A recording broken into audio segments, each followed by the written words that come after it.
በእርግጠኝነት ጡንቻችሁ አያድግም። እንግዲህ እርግጠኛ ሆኜ ጡንቻችሁ አያድግም ልል የቻልኩበት ምክንያት ምንድን ነው? አብዛኞቻችን እንግዲህ ጂም ውስጥ ገብተን እንለፋለን።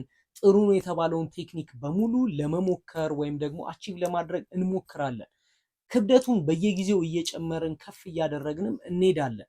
ነገር ግን የምንፈልገውን ያክል የጡንቻ እድገት አላገኘንም።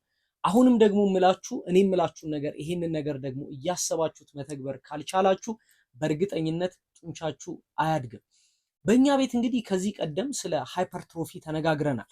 ሃይፐርትሮፊ ማለት ሌላ ነገር አይደለም፣ የጡንቻ እድገት ወይም ደግሞ ግሮዝ ኦፍ መስል ማለት ነው።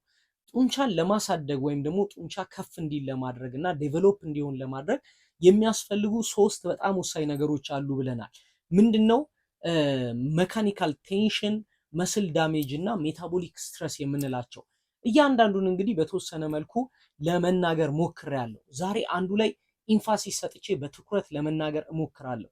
ይሄንን ነገር እንግዲህ ካልተገበራችሁ አሁንም ጡንቻችሁ ሊያድግ አይችልም።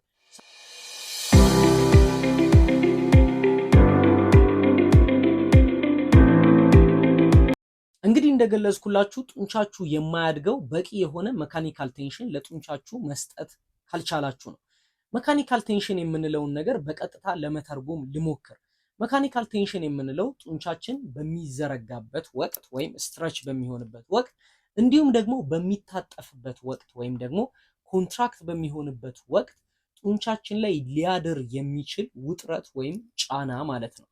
የኃይል ወይም የፎርስ አይነት ነው። ይሄ ጫና ወይም ይሄ ውጥረት እንግዲህ ቅድም እንዳልኳችሁ ጡንቻችንን ለማሳደግ ጥቅም ላይ ከሚውሉ እጅግ በጣም ወሳኝ የሆኑ ሶስት ቴክኒኮች መካከል ቀዳሚው ነው ማለት እንችላለን። ሰዎች እንግዲህ ወርክአውት በሚያደርጉበት ሰዓት ላይ ብዙ ነገሮችን ይሳሳታሉ። ከነዚህ ነገሮች አንዱ እንግዲህ በቂ የሆነ መካኒካል ቴንሽንን ጡንቻቸው ላይ ማሳደር አይችሉም።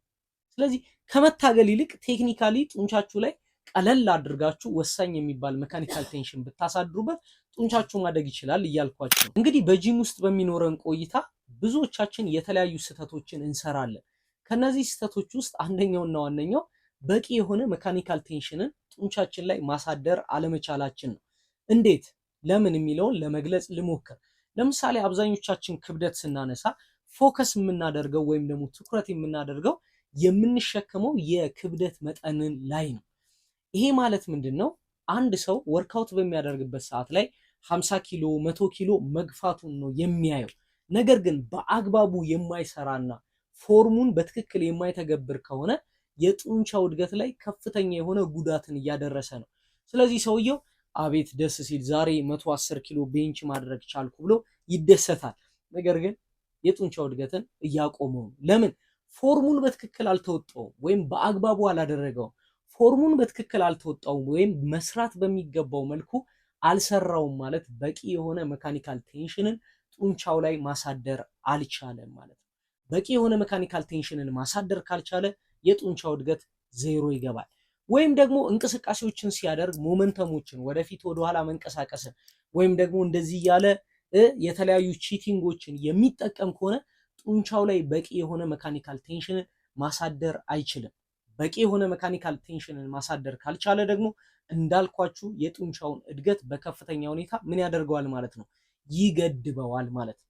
ስለዚህ መካኒካል ቴንሽንን ለማምጣት ምን ማድረግ አለበት አንድ ሰው? የመጀመሪያው እንግዲህ በተቻለ መጠን አንዳንድ ቴክኒኮች ላይ ካልሆነ በስተቀር ፉል ሬንጅ ኦፍ ሞሽንን መጠቀም መቻል።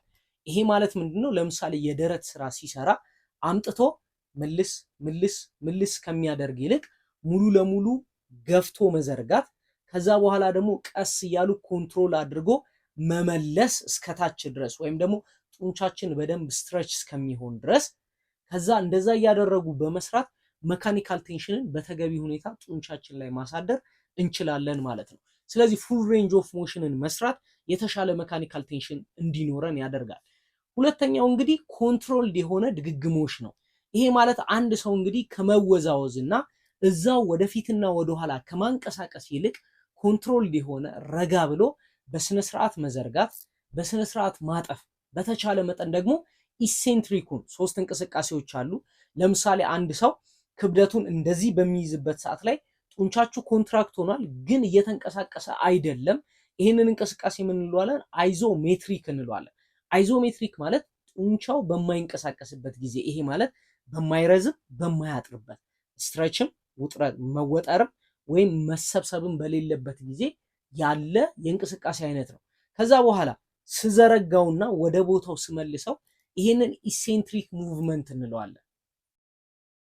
ከዛስ ከዘረጋው በኋላ እዛው ሲይዘው አሁንም አይዞሜትሪክ ይሆናል። ቀስ ብዬ ደግሞ ሳመጣው ወይም ክብደቱን ተሸክሜ ሲሄድ ደግሞ ምን ይሆናል ማለት ነው? ኮንሰንትሪክ ይሆናል። ከሶስቱ እንቅስቃሴዎች እንግዲህ የተሻለ ሜካኒካል ቴንሽን የምትፈልጉ ከሆነ የተሻለ ሜካኒካል ቴንሽን ሊያሳድርላችሁ የሚችለው ምንድን ነው? ኢሴንትሪክ ሙቭመንት ነው። ስለዚህ በቂ የሆነ ኢሴንትሪክ ሙቭመንት የምታደርሱ ከሆነ የምታሳድሩ ከሆነ የተሻለ ሜካኒካል ቴንሽን ጡንቻችሁ ላይ ማሳደር ትችላላችሁ ማለት ነው። ሌላኛው እንግዲህ ኢጎ ሊፍቲንግን ማስወገድ ነው። ኢጎ ሊፍቲንግ ማለት ሰውየው ከአቅሙ በላይ ሌሎችን ኢምፕረስ ለማድረግ የሚጠቀማቸውን ክብደት መቀነስ ወይም ማስወገድ ያስፈልገዋል። ይሄንን ምላችሁ ምንድነው? ቅድም ካልካችሁ ጋር ተመሳሳይ ነው። አንድ ሰው ኢጎ ሊፍቲንግ የሚያደርግ ከሆነ ፎርሙን መጠበቅ አይችልም። ሙሉ የሆነ ሬንጅ ኦፍ ሞሽን ማሳካት አይችልም። ጥሩ የሆነ ኢሴንትሪክ ሊኖሩ አይችልም። ስለዚህ ደግሞ በቂ የሆነ ሜካኒካል ቴንሽንን ጡንቻው ላይ ሊያሳድር አይችልም። ስለዚህ ይሄንን ለማድረግ ምን ሆነ ያስፈልገዋል ማለት ነው? የምትችሉትን ክብደት መምረጥና መስራት ያስፈልጋቸዋል። እንደ አጠቃላይ እንቅስቃሴን ስትሰሩ ከመፍጠን ወይም ደግሞ በጣም እዛችሁ ከመስራት ይልቅ ረጋ ብላችሁ ትኩረት አድርጋችሁ ጡንቻችሁን ማሰራት በሚገባችሁ ልክ ቀስ እያላችሁ በማሰራት ሰውነታችሁ ላይ ወይም ጡንቻችሁ ላይ ሜካኒካል ቴንሽንን ማከናወን ያስፈልጋችኋል። ስለዚህ ሁል ጊዜ ከባድ ክብደት ለማንሳት ስትሞክሩ በትክክለኛ ፎርም እያነሳችሁት እንደሆነ ትክክለኛውን ሬንጅ ኦፍ ሬፒቲሽን ወይም ድግግሞሽ እያመጣችሁ እንደሆነ በማሰብ ኢሴንትሪክ ፌዙን ወይም ደግሞ ክብደቱን ወደ ቦታው ስትመልሱ ቀስ እያላችሁ ኮንትሮልድ እንደሆነ የምትመልሱ መሆኑን አረጋግጣችሁ ከሆነ ምንም ችግር የለውም። ያም ማይሆን ከሆነ ግን ሜካኒካል ቴንሽን በበቂ ሁኔታ ጡንቻችሁ ላይ ሊያድር አይችልም። በቂ የሆነ ሜካኒካል ቴንሽን ከሌለ በቂ የሆነ የጡንቻ እድገት ሊኖራችሁ አይችልም። ጊዜያችሁን ዝም ብላችሁ ነው ጂም ውስጥ እያባከናችሁት የምትሄዱት። ይሄ ቪዲዮ እንግዲህ እጅግ አድርጎ ጠቅሟችኋል ብዬ አስባለሁ። ቪዲዮውን እንግዲህ እስካሁን ስለቆያችሁ ከልብ አድርጌ አመሰግናችኋለሁ። መልካም ጊዜ ይሁንላችሁ።